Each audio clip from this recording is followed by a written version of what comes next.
Good morning viewers. நாம் இன்னைக்கு 6ஆம் வகுப்பில் இயல் 3ல் முதல் பருவத்தில் விரிவானம் என்ற தலைப்பில் இருக்கக்கூடிய நூலகம் நோக்கி என்ற தலைப்பில் என்னென்ன தகவல் இருக்குது அப்படிங்கிறத இங்கே நம்ம பார்ப்போம். ஆசியா கண்டத்திலேயே 3வது பெரிய நூலகம் எது அப்படின்னு பார்த்தோம் அப்படின்னா சென்னை கோட்டூர்புரத்தில் உள்ள அண்ணா நூற்றாண்டு நூலகம். இதில் எத்தனை தளங்கள் இருக்குது? தரைத்தளத்தை சேர்த்து 9 அடுக்குகள் இந்த நூலகத்தில் இருக்குது. இதனுடைய பரப்பளவு என்னன்னு பார்த்தோம் அப்படின்னா 8 ஏக்கர். நூலகத்தின் பல வகைகள். நூலகத்தில் என்னென்ன வகைகள் இருக்குது? மாவட்ட நூலகம், கிளை நூலகம், ஊர்ப்புற நூலகம், பகுதி நேர நூலகம், தனியார் நூலகம் என பல வகைகள் உள்ளன. சரி, இந்த நூலக விதிகளாக யார் உருவாக்கினாங்க அப்படின்னு பார்த்தீங்க அப்படின்னா நூலக விதிகளை உருவாக்கியவர் இந்திய நூலகவியலின் தந்தைன்னு நம்ம சொல்றோம், ரா அரங்கநாதன் அவர்கள். சரி, ஃபர்ஸ்ட் நம்ம வாங்க தரைத்தளத்தில் என்னென்ன இருக்கு அப்படிங்கிறத பார்ப்போம். தரைத்தளம் இதில் என்ன இருக்கு அப்படின்னு பார்த்தீங்கன்னா முதல்ல நமக்கு தரைத்தளத்தை யாருக்கு கொடுத்துருக்காங்க அப்படின்னா பார்வைத்திறன் குறைபாடு உடையோருக்கான பிரிவு. இங்க பார்வைத்திறன் குறைபாடு உடையவர்களுக்காக இந்த தளமானது ஒதுக்கப்பட்டுள்ளது. தொட்டு பார்த்து படிப்பதற்கான பிரெய்லி நூல்கள் உள்ளன. கேட்டு அறிய ஒளி வடிவ நூல்கள் உள்ளன. குறுந்தகடுகள் வடிவில் உள்ளன. அவர்களுக்கு உதவி செய்ய பணியாளர்கள் உள்ளன. யாருக்கு உதவி செய்யல? கண் பார்வை குறைபாடு உடையவர்களுக்கு. பிரெய்லி எழுத்தில் நூல்களை உருவாக்கும் கருவியானது இங்கு உள்ளது. சரி, இப்போ தரைத்தளம் பார்த்துட்டோம். அடுத்து முதல் தளம். முதல் தளம் யாருக்காக அமைக்கப்பட்டுள்ளது அப்படின்னா குழந்தைகளுக்காக சிறப்பாக உருவாக்கப்பட்ட பகுதி. இங்க செயற்கை மரமானது குழந்தைகள் மகிழ்ச்சியான சூழலில் படிக்க அமைக்கப்பட்டுள்ளது. 20,000க்கும் மேற்பட்ட பல்லூடக குறுந்தகடுகள் குழந்தைகளுக்காக சேகரித்து வைக்கப்பட்டுள்ளன. இங்கு 20,000க்கும் மேற்பட்ட பல்லுலக குறுந்தகடுகள் குழந்தைகளுக்காக சேர்த்து வைக்கப்பட்டுள்ளன. அது மட்டும் இல்லாமல் பிற நாடுகளிலிருந்து திரட்டப்பட்ட 50,000க்கும் மேற்பட்ட நூல்கள் இங்கு இருக்குது. அப்போ முதல் தளத்தில் பார்த்தீங்கன்னா குழந்தைகளுக்காக ஒதுக்கப்பட்டுள்ளது. இங்கு குழந்தைகளுக்காக மகிழ்ச்சியாக படிப்பதற்காக செயற்கை மரமானது ஏற்படுத்தப்பட்டுள்ளது. 20,000க்கும் மேற்பட்ட பல்லுலக குறுந்தகடுகள் இங்கு உள்ளன. அடுத்ததா பார்த்தீங்க அப்படின்னா நூலகத்தில் நிறைய பேர் என்ன செய்வாங்க, படித்து முன்னேறுவாங்க. அந்த மாதிரி முன்னேறிய ஒரு சில தலைவர்கள் யார் யாருன்னு பார்த்தீங்கன்னா அறிஞர் அண்ணா, ஜவஹர்லால் நேரு, அண்ணல் அம்பேத்கர், காரல் மார்க்ஸ் இவங்களாம் நூலகத்தில் படித்து தான் உயர்ந்த நிலையை அடைஞ்சாங்க.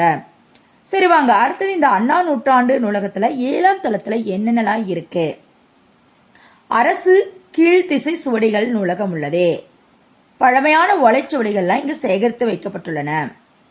வரலாறு, புவியியல், சுற்றுலா நூல்கள் இந்த தளத்தில் உள்ளன.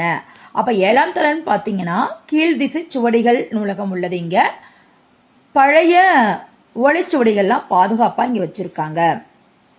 அடுத்தது அண்ணா நூலகத்தில் பார்த்தீங்க அப்படின்னா எல்லா வகையான போட்டித் தேர்வுகளுக்கும் தேவையான நூல்கள் உள்ளன. இங்கே மின் நூலகமும் இருக்கு.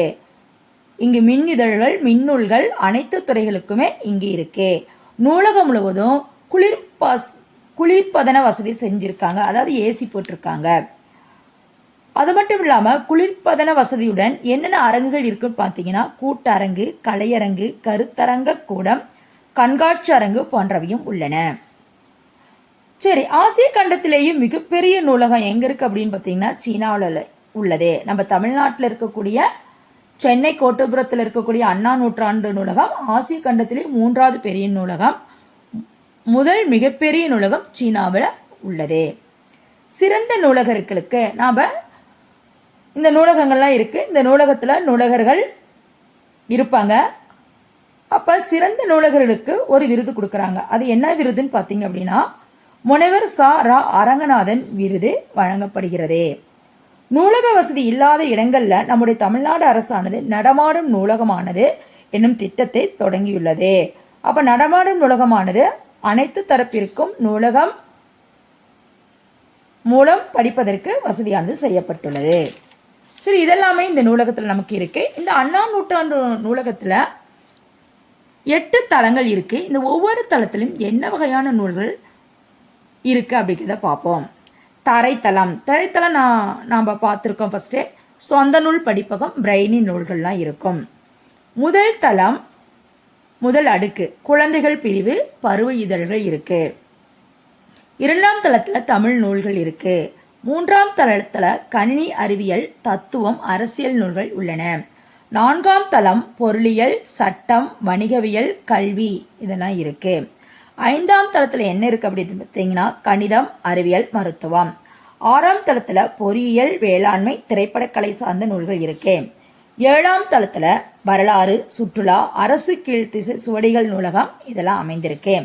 8ஆம் தளத்தில் கல்வி தொலைக்காட்சி, நூலகத்தின் அலுவலக பிரிவு இதெல்லாமே நம்மளுடைய 8ஆம் தளத்தில் அமைந்திருக்கு. இப்போ 5ஆம் தளத்தில் பார்த்தீங்கன்னா கணிதம், அறிவியல், மருத்துவம் உள்ளது. 3ஆம் தளத்தில் கணினி அறிவியல், தத்துவம், அரசியல் நூல்கள் உள்ளது.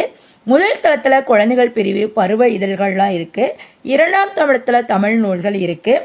7ஆம் தளத்தில் வரலாறு, சுற்றுலா, அரசு கீழ்த்திசை சுவடிகள் நூலகம் அமைந்திருக்கிறது.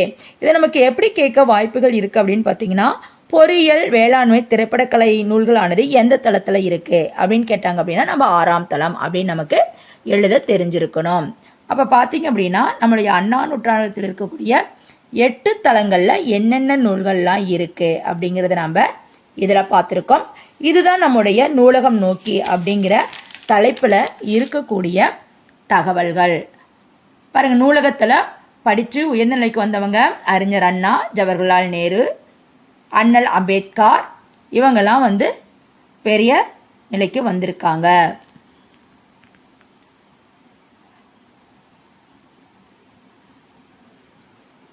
இப்போ நம்முடைய நூலகத்தில் இவ்வளோ வசதிகள் செய்யப்பட்டிருக்காங்க. அப்போ இந்த வசதி வாய்ப்புகளை நம்ம பயன்படுத்தி போட்டித் தேர்வுகளுக்கு மற்றும் நம்முடைய அறிவை வளர்ப்பதற்கு மிகவும் உதவியாக இருக்கும். மீண்டும் ஒரு வீடியோவுடன் சந்திப்போம். Thank you viewers.